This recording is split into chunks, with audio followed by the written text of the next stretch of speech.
ଆସନ୍ତୁ ଦେଖିବା ବିପଜ୍ଜନକ ନାଳପାର ଦୃଶ୍ୟ ସମସ୍ତଙ୍କୁ ଆଶ୍ଚର୍ଯ୍ୟ କରିଛି।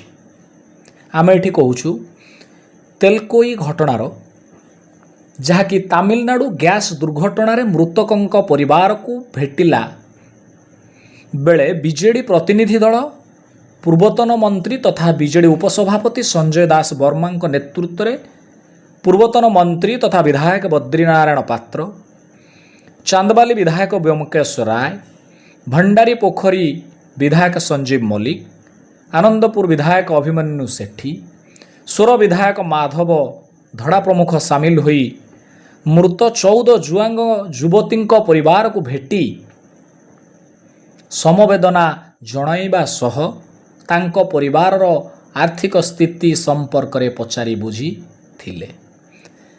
ତେବେ ନେତାମାନଙ୍କ ଟ୍ରାକ୍ଟରରେ ବିପଦଜନକ ନାଳପାର ଦୃଶ୍ୟ ସମସ୍ତଙ୍କୁ ଆଶ୍ଚର୍ଯ୍ୟ କରିଛି।